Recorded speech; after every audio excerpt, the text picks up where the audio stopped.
Thank you very much. Yang berhormat Datuk Seri Wong Sungko, the Minister of Finance 2 and Minister of International Trade and E-Commerce. Yang berhormat Saudara Dr. Rundi, Minister of Public Utilities. Yang berhormat Tan Sri Moshidi Ghani, State Secretary. Yang berbahagia Datuk Timizi, State Financial Secretary. Yang berbahagia Chairman of Shell and Assistant Ministers, Tansi, Datuk, ladies and gentlemen. Today marks another day in our effort to diversify our economy.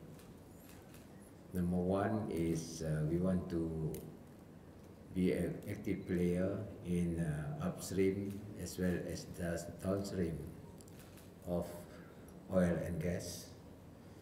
And today marks another milestone in our effort to take actively in the industry itself. When I took over as Chief Minister of more than a year ago, actually 1 year, 3 months, the first few things that came to my mind was how Sarawak can strengthen its economic position. The idea is how to generate more revenue to Sarawak based on our strength in our mineral resources that have been blessed by God to us. But at the same time, how we can really participate in that particular industry. With that participation, we hope that we can finance our development projects in Sarawak. As you know, we receive our yearly budget allocation from Putrajaya, but that is not enough for a big state like Sarawak. If we were to depend entirely on the federal government, I tend to believe that we will never be able to catch up with the development in Peninsular Malaysia, and we will always be left behind. Because of that, we have to take steps to increase our revenue on top of the existing economic measures that have been taken by the government. Therefore, to me, the most logical thing for us to do is to enhance our revenue generating capability through various means within the ambit of the laws in our constitution. We have already set up our own development bank,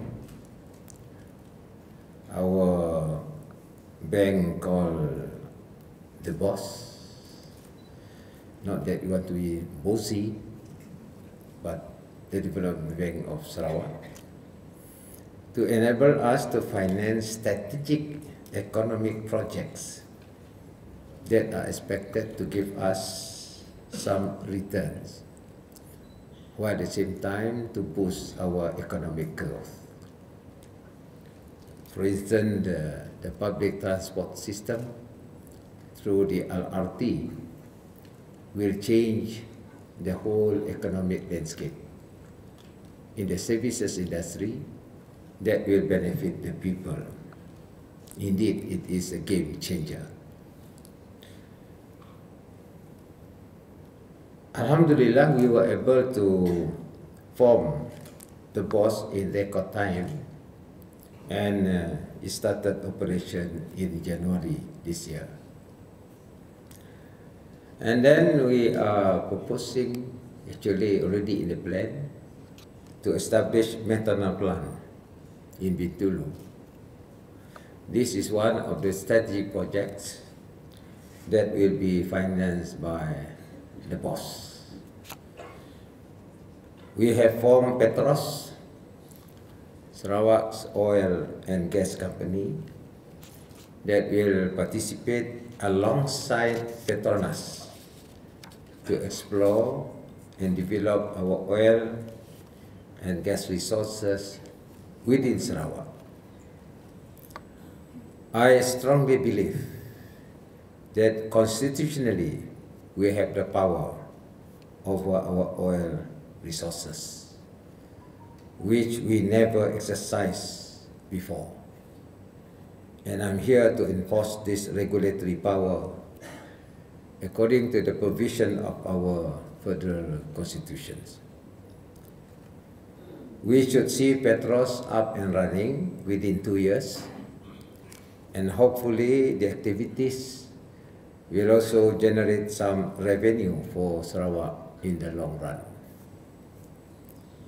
Petros will also spearhead our efforts to go into the downstream of the oil and gas industries instead of being, in the words of the late Tok Nan, mere spectator.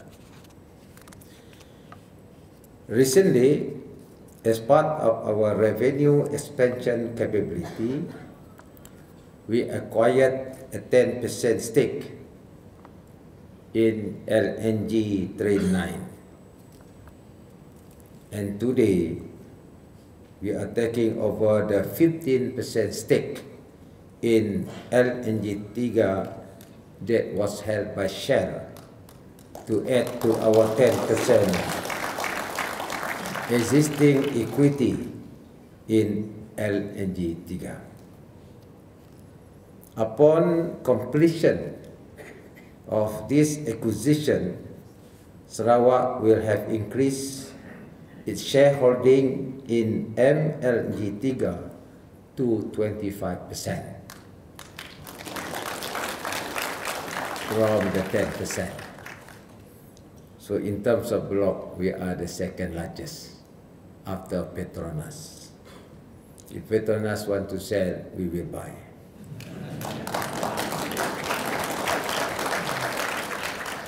I would like to thank Shell for the cooperation extended to the state in the process of the acquisition. Our effort to expand our revenue base will continue within the power given to the state by the written laws. I will announce in October another initiative that will further allow Sarawak to generate more revenue for its development.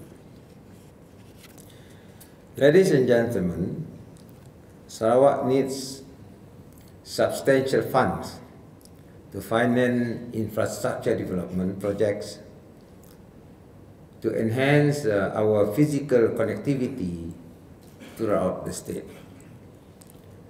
We need both physical and cyber connectivity to create an ecosystem conducive to the digitalization of Sarawak economy in the next decade.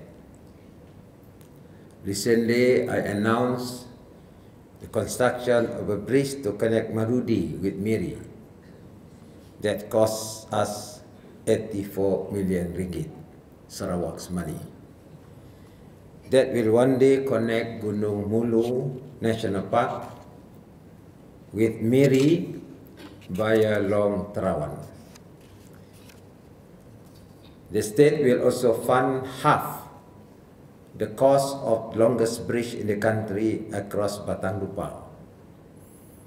That would cost around 1 billion ringgit. This is real sharing, just like PSC, production sharing, between the federal government and Sarawak government, 500 million each. These are the kinds of projects that we want to implement to ensure that the state is well connected physically And therefore, we have to find ways and means to increase our revenue, as we cannot depend on the federal government entirely. Ladies and gentlemen, we are also improving our water system. We are planning to construct our state water grid from south to the north, leveraging on the hydro dams as water resource. And with that water grid, we can transfer water to every part of Sarawak without any disruption. Our agricultural sector also depends on how well we can supply water to them. Even if we were to use fertigation and new technology, we need this basic infrastructure. In the long run, within 10 years, hopefully, we have completed the Pan-Borneo Highway as well as the Coastal Highway. There are two highways. One is the Pan-Borneo. The other will be from Kuching or Teluk Malano right to Bintulu to the Coastal Highway, meaning we have to build bridges. Two bridges are being built. That is Rambungan, Kota Semarhan to be completed. We have the Sadong Bridge, and that will be connected to Batang Lupa Bridge. After Batang Lupa, we have to cross Saribas River. From Saribas, we have to cross Krian River. From Krian, we have to cross another river called Batang Lasa in Rajang. That will have a complete coastal highway. That will open up the land and therefore become a platform to develop our agricultural sector. All this need energy. Of course, it will go to Bintulu and Bintulu to Miri. For Bintulu itself, of course, we are building another bridge between the township of Bintulu to Jepak, crossing the mouth of Kamana River. And then the airport will be about 10 minutes from Bintulu. That will open up another area from Bintulu through Tatau straight to Muka. And then we have all this ring road. With this basic infrastructure, we hope that we will open up our rural areas and we transform the rural areas and increase our economic activities, be it tourism or agriculture. In terms of agriculture, of course, we need fertilizer. Gas can be a platform for you to produce fertilizer. So in other words, the whole package is here in Sarawak. The only thing is for us to have creativity and to establish policies that will be in long run benefit Sarawak and enhance the economy of Malaysia, and perhaps Sarawak can become a shift in terms of economic development. We welcome anybody from outside Sarawak to work. I'm not saying that we do not want other people to work here. What we need is sharing of knowledge, sharing of resources, but of course, Sarawak needs something back from the investment they put up in the various initiatives undertaken by the government. In this instance, once again, I would like to thank Shell for this acquisition. I also do not know the price, but whatever it is, we have equity in LNG 3, with the state government having 25%, Petronas still 60%, Nippon Oil 10%, and Diamond Gas 5%. We work together for the benefit of Sarawak. With that, once again, thank you very much, and I hope we will be still going to be a major active player in upstream and downstream of oil and gas in Sarawak. With that, thank you very much, and hope very much.